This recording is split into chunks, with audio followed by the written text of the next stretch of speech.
What's up, everybody, and happy Thanksgiving Eve or Feast Week, more importantly. Welcome into the 24/7 Sports College Basketball Show. I'm your host, Adam Finkelstein. And even though Thanksgiving is right around the corner, we're still talking hoops because it has been a big week of hoops. Here's what we're going to do on this week's show.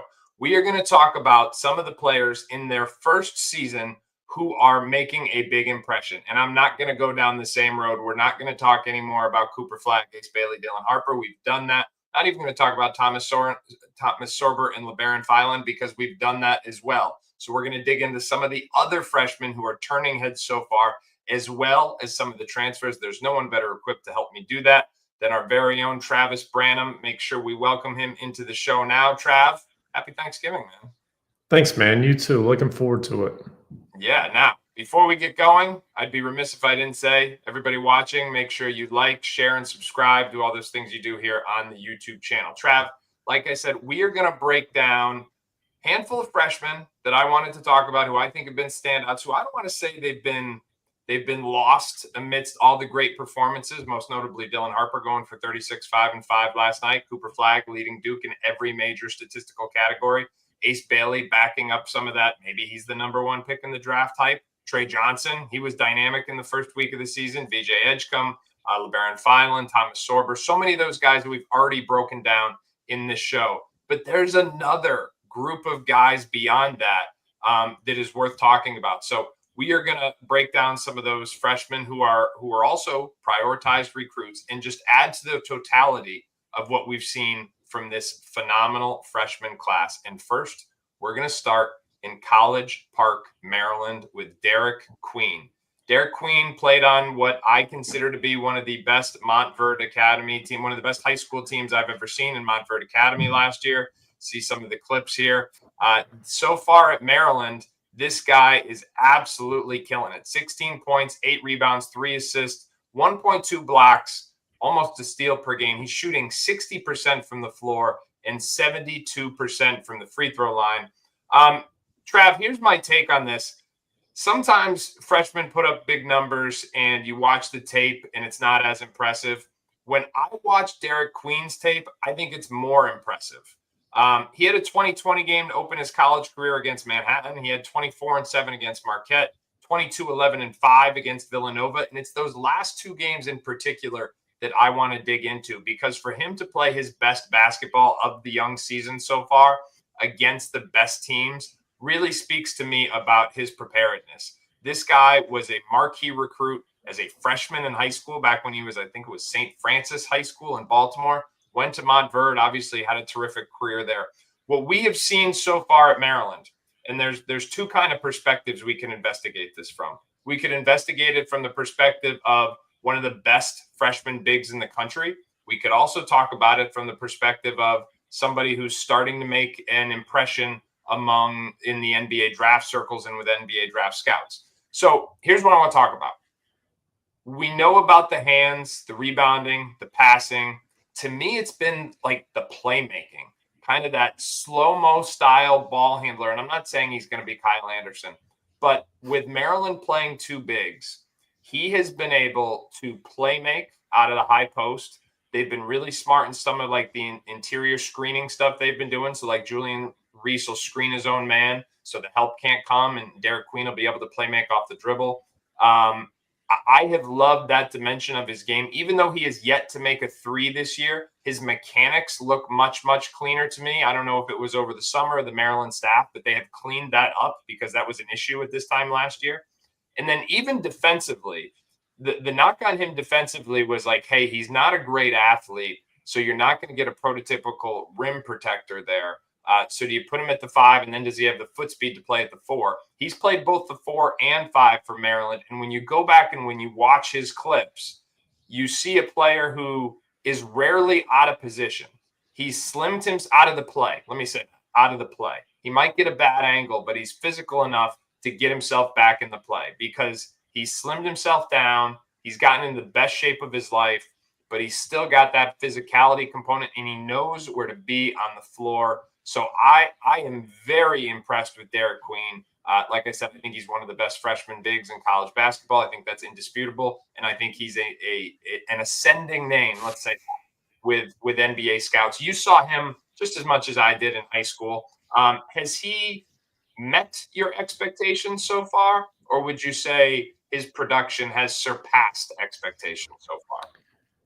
Honestly, it's kind of a blend of both. If you go back, and we've watched Derik Queen since he was a freshman in high school, and this kind of speaks to the value of a full evaluation of watching a kid for 4 years. And I'll never forget when I started watching him as a freshman and sophomore, the playmaking is something that really stood out to me. You saw the feel and ability he had as a passer, making full court passes, passing out of the post, and then as you're seeing now at Maryland, but you didn't really see so much at Montverde, he can really step out into that mid-range area, create his own shot, and score in a much wider variety of ways than, again, we saw at Montverde.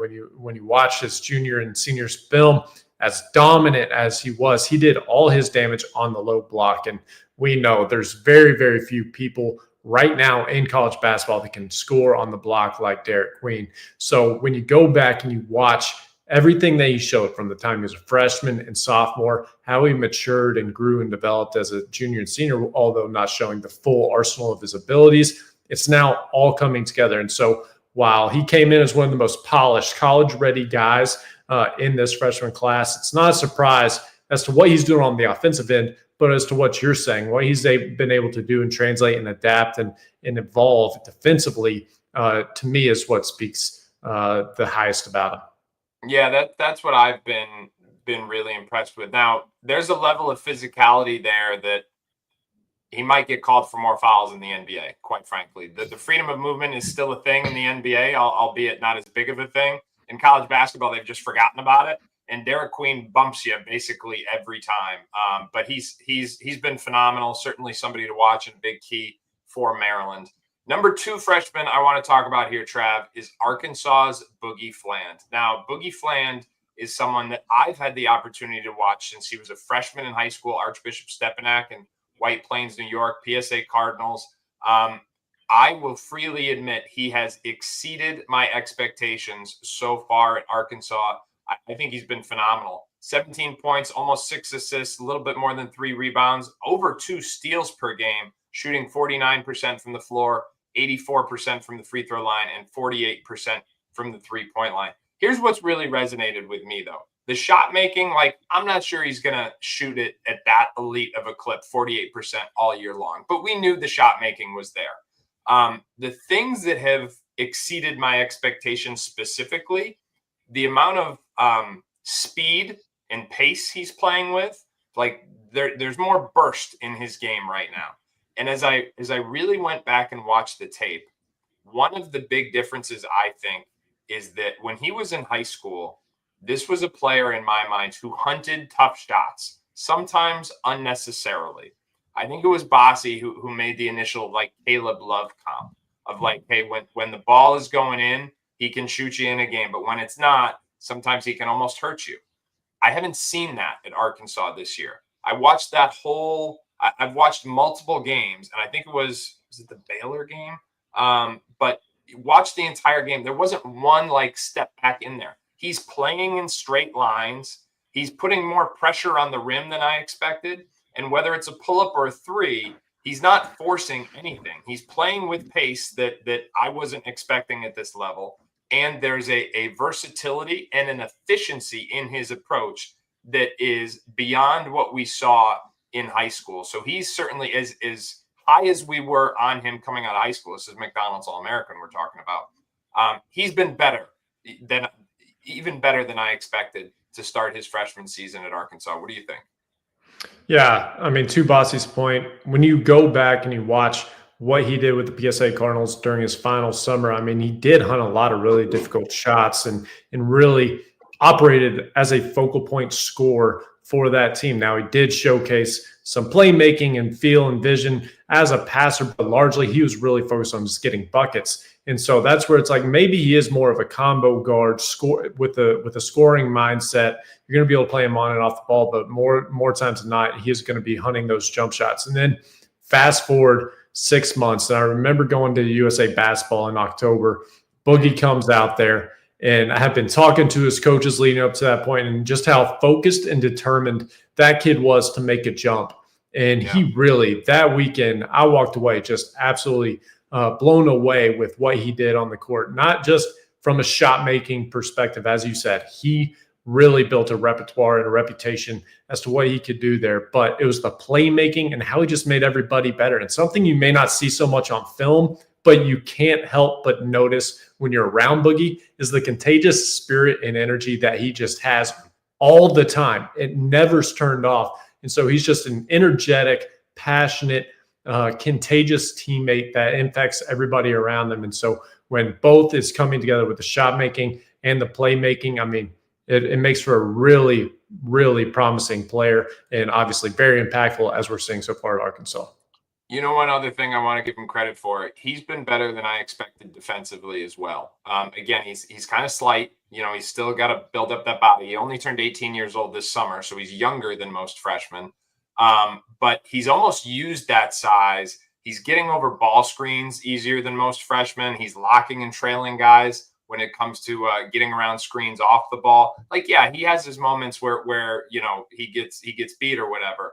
But his ability to navigate screens and the level of fight he's showing on that end of the floor, even taking contact in the center of his chest. I'm admittedly the sicko that spends the day before Thanksgiving watching defensive clips on Synergy.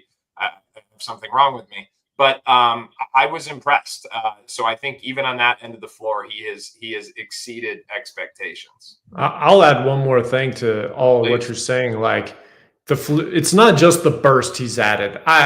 When I saw it, I'll never forget when the clips came out of what he did in that scrimmage against Kansas. Like, that was the first thing that popped off to me. It's just like how quick he looked, but not only just quick, the agility to change speed and direction so fluidly and get to his spots was just so much more dynamic off the dribble than I really remember in high school. And so, I mean, it's just part of the whole culmination of these kids and their evolution of just piecing things together as they continue to mature. And unfortunately for us, we're always handcuffed by the end of their senior year of coming to our quote unquote conclusions of these kids when there's another year and more years ahead. And credit to Boogie. He has really pieced it all together over the last 2 years. Yeah, that really is it, though. Like, that extra burst, I was like, whoa, this is new. So, yeah, I think we're fully on the same page there. All right, next guy, and again, shouts to Bossy. This is a Bossy favorite. We're going Will Riley in Illinois. Not starting yet. Remember, this was someone who was supposed to be a senior in high school, even began the EYBL last spring, and then he reclassed up. Now, normally, people have heard me say that is a recipe that historically makes it more challenging. When you're playing that last grassroots season, then you make a late reclassification. Lots of times that freshman season doesn't work out the way you expected. But in Will Riley's case, he's gotten off to a terrific start. Coming off the bench, but playing about 25 minutes per game. So he's playing starter type minutes, averaging 17 points, 5 rebounds, almost 2 assists. Blocks and steals are minimal, but 51% from the floor. How about this? 55% from the 3-point line. And of course, he opened with that 31.7 rebound game against Eastern Illinois. Then he had 18 and 9 against Alabama. Trav, I'm going to start here. There are still moments where it looks like the physicality of the game can be too much for him. There are still moments where he gets targeted defensively.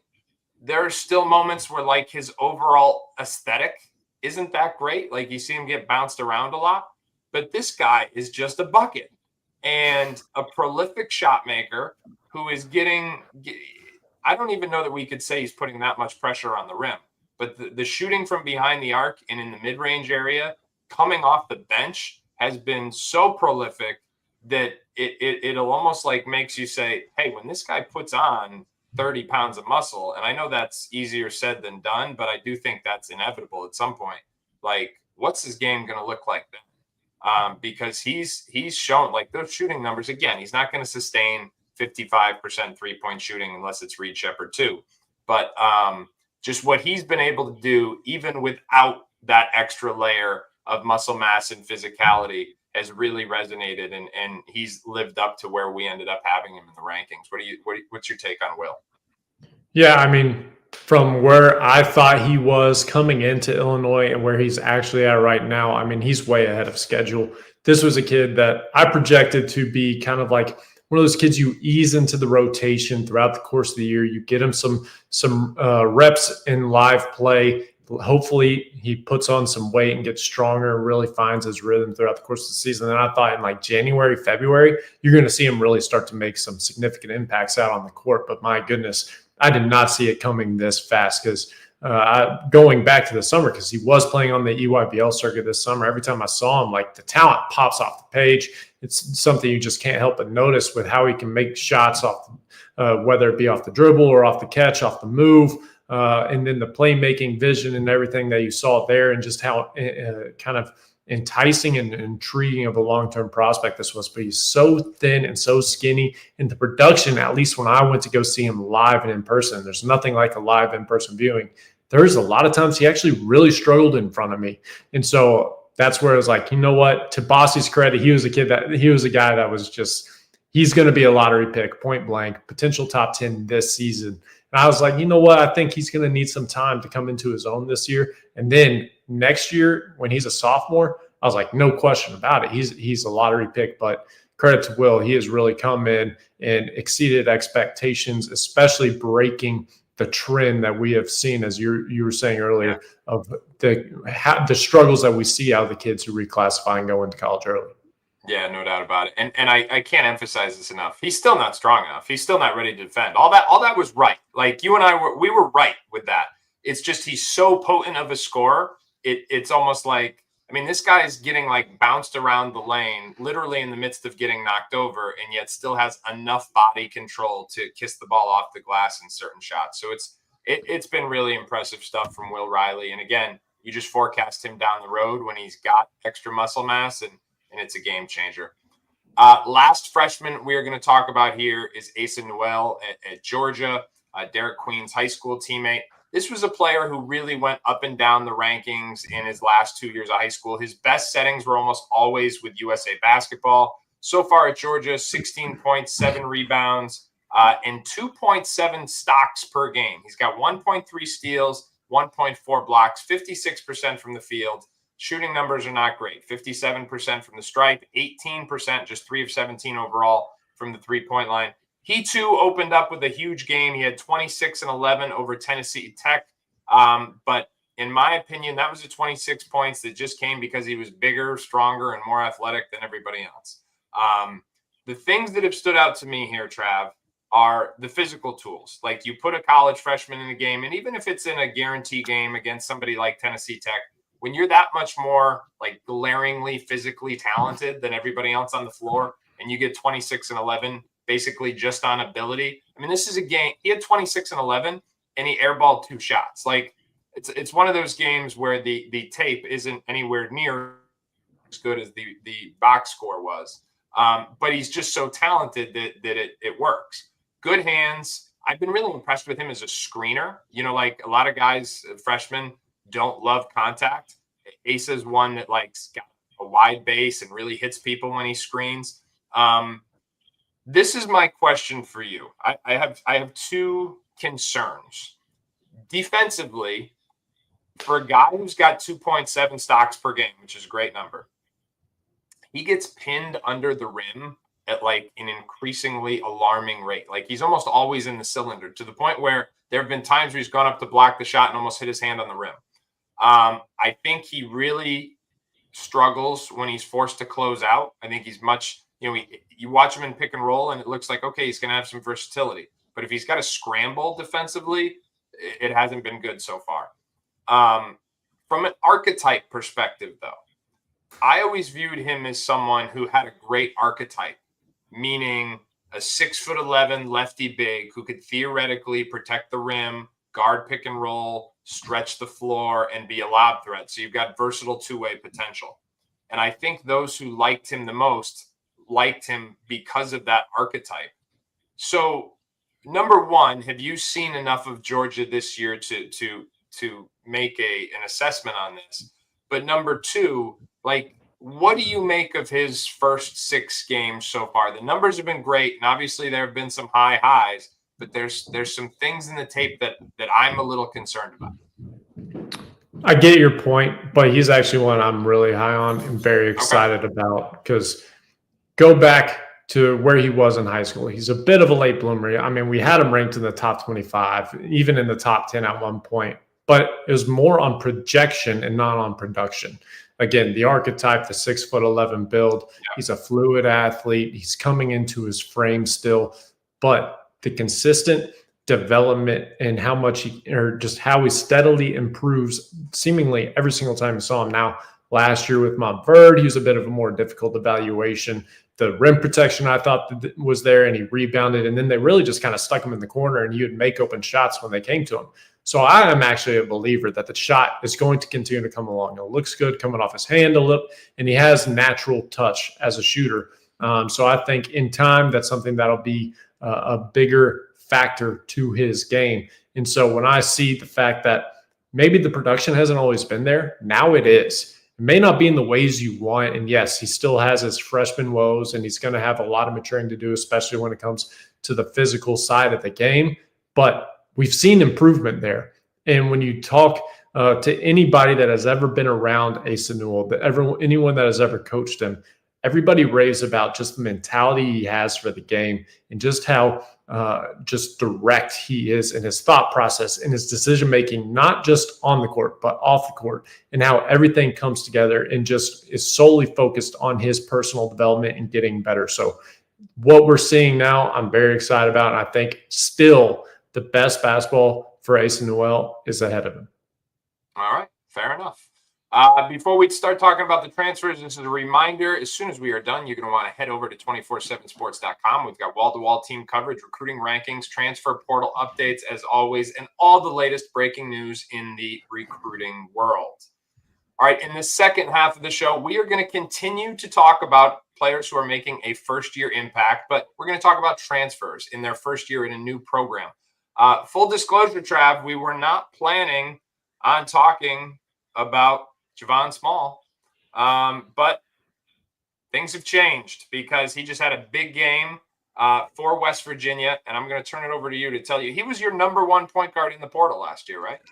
Yeah, I had him ranked in the top 10, and this was a kid I was very high on. Now, some people would say he was putting up good numbers on a bad Oklahoma State team, but when you really dove into the film, everything kind of signaled that this is a player that can play with anybody in the country and really impact winning. The efficiency, the way he operated out on the court, and how effective he was getting to his spots.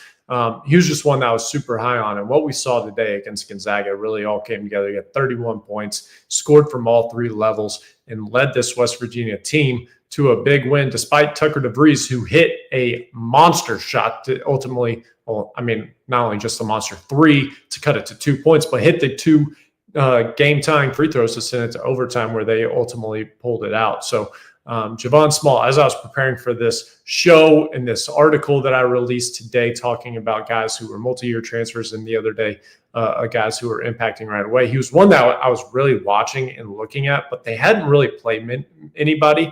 But then they played number 3 overall Gonzaga today, and Javon Small was the absolute star of the day. So it's interesting you say that because I'm digging around in the idea of a transfer point guards. I don't want to say who have underachieved, but who haven't quite lived up to it yet. And the common denominator that I'm seeing so far is it's the guys who are transferring up. You said it's Small coming from Oklahoma State, even though they were undermanned last year. The level of competition is not a shock for him. But, you know, some of the other guys, the JP Pegueses, even the Aiden Mahaney to a certain extent at St. Mary's, like UConn's different than St. Mary's. You know, those guys not quite doing what was expected of them. Also want to give a quick pub here. If you see me looking down, it's because I'm on the CBS Sports app. And there's not an app in there where you can get live scores and box scores, up to the minute box scores of any game going on, college basketball or NBA. Make sure you check out the CBS Sports app. That wasn't even planned. Just threw that one in there. All right, let's talk about another transfer, and that is Chaz Lanier at Tennessee. Isaac Trotter and I dug into him a little bit last week, Trav, but this guy had a huge week. He was absolutely phenomenal in the Bahamas. The Baha Mar Hoops had 26 points against UVA, 25 against Baylor. And Isaac posed this question to me last week that I will pass on to you. Is he this year's Dalton Connect for Tennessee? I mean, hate to kind of toot my own horn here, but that's basically what I was saying all transfer portal. Like, you watch his film from North Florida, and when I was sitting there looking like who could be this year's Dalton Connect, who could it be? I was like, of all the people, I mean, Tucker DeVries is probably the most easiest comparison there to kind of get that name, but Chaz Lanier was my hands down favorite. Now, he came from the North Florida team, and you watch what he did in his first 3 years in North Florida. I mean, the kid was averaging like 3 points a game, 1, 2 or 3 points a game. If you look at it from freshman to sophomore to junior, and then he makes this monster leap going into his last year at North Florida, and where he just explodes for, I can't remember off the top of my head, but something like 20 points a game. And what really resonated with the film. 17.7 last year. Yep. So what resonated with the film is just the shot making, which translates at every level. Now, you always want to be a little bit careful with a kid going from North Florida up to a program like Tennessee. But, I mean, as we're seeing, I mean, Tennessee, Rick Barnes just clearly knows what he's doing with guys like Dalton Connect who can just drill shots from three. And obviously now Chaz Lanier is fitting into that role right away. And let me correct myself. 17.7 is what he's getting at Tennessee this year. At North Florida last year as a senior, and I love that about him, that he spent 4 years at North Florida and got his degree before he went on. Numbers at North Florida as a senior, 19.7 points per game, shooting splits of 51, 44, 88, which is just ridiculous. 51% from the floor, 44% from the three-point line, 88% from the free throw line. And the shot making has translated in the best way possible. You know what's really stood out to me? We use the word gravity a lot, which means like how close does your defender have to stay to you? His defender not only has supreme gravity, he's got supreme gravity with really deep range. You watch where he sets up in half-court offense, even when he's just stationary, he's about 4 or 5 feet beyond the line.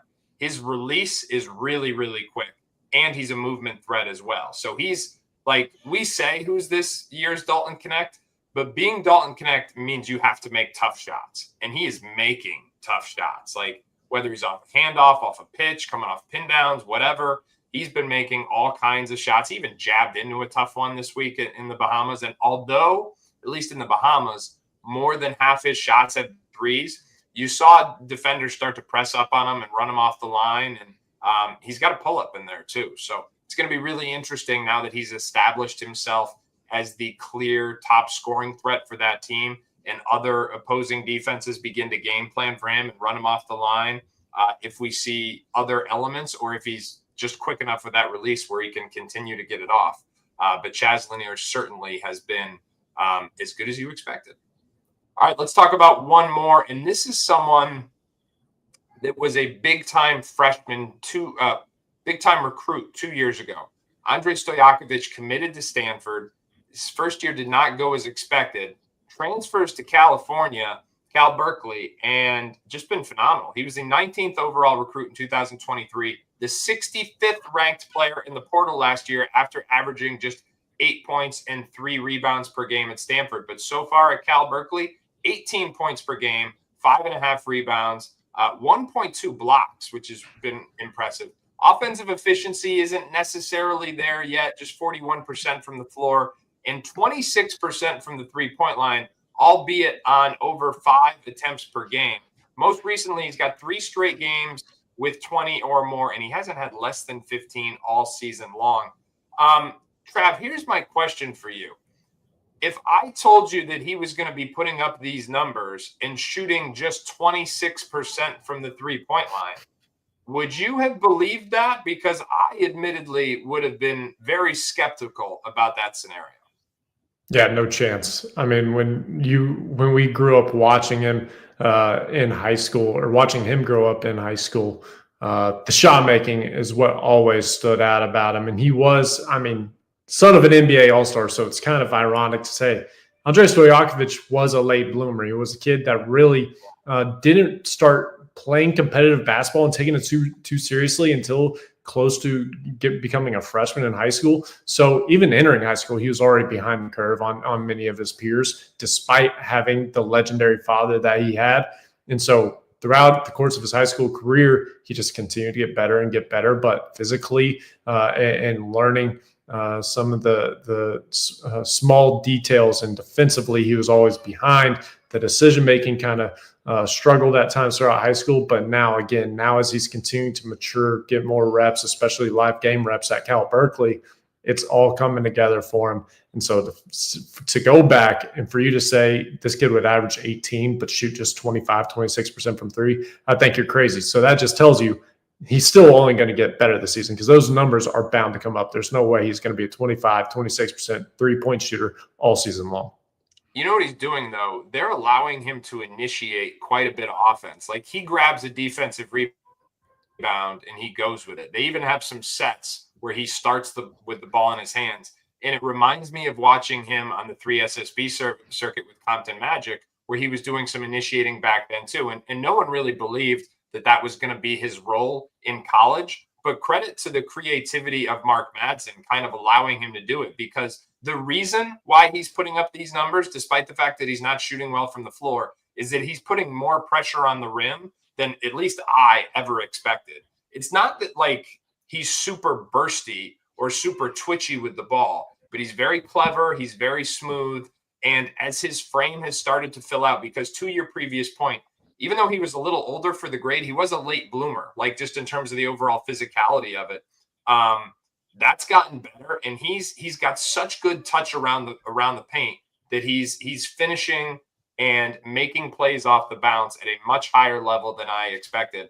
I will add this though, like I said, I watched a lot of defensive tape today.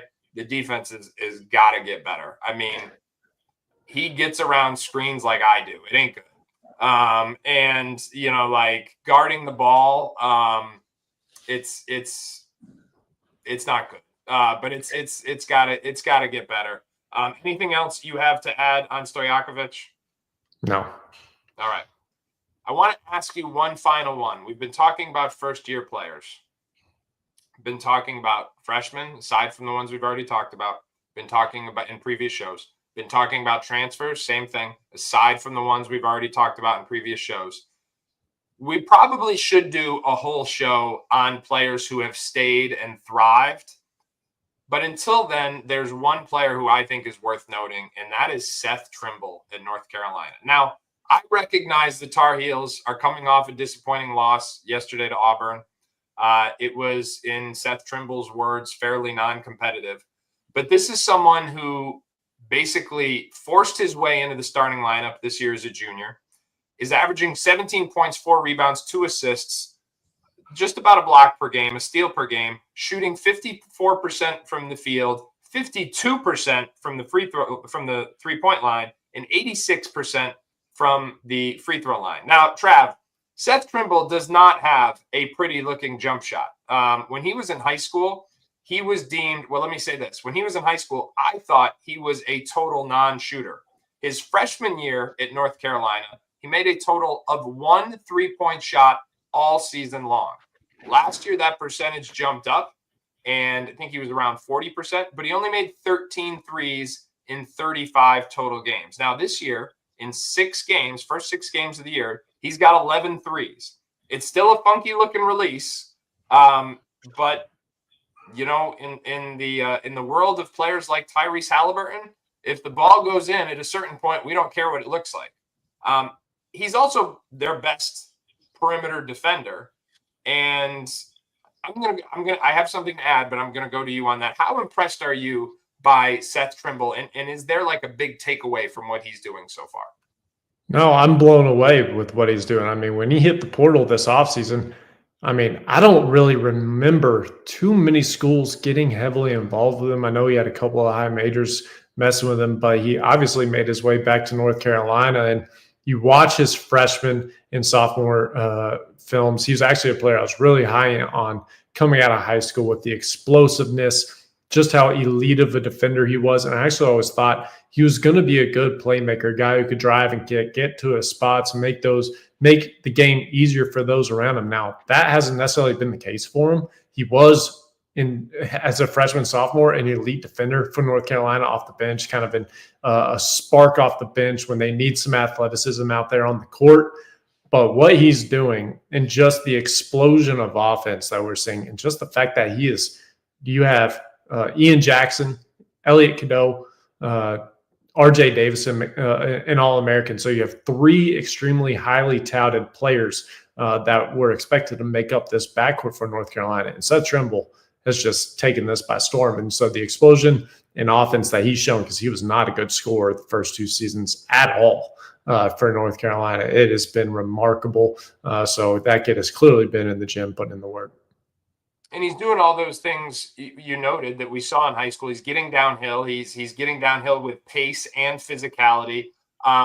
His ability to guard bigger players is what is allowing Hubert Davis to play those three guards together, to start those three guards together with Cadeau and RJ Davis, because Seth Trimble can guard guys who are 4 or 5 inches taller than him, not switch onto them, but guard them every possession. The other thing that I think he's really doing, and I want to end it with this, I think he is emerging into the leader of that team.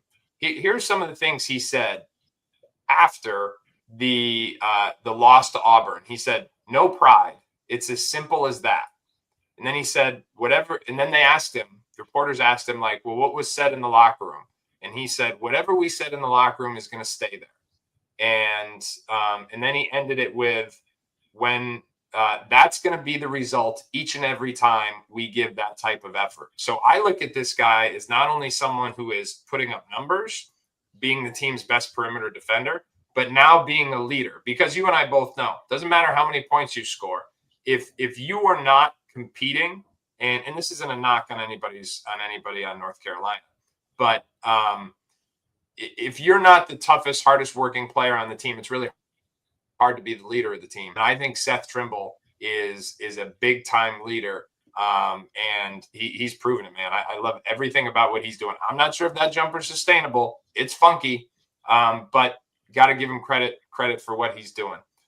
All right, Trav, with that, our Thanksgiving Eve show has come to an end. Everybody, we appreciate you tuning in on the 24/7 Sports channel. Make sure you keep it locked right here. If you've been here, you know this is where the place where all the biggest names in high school basketball and football come to announce their live commitments, and also the place where you can find tons of new shows and content every single week covering high school basketball, football, and recruiting. The 24/7 Sports channel. Make sure you like, share, and subscribe. And as always, thank you for joining us.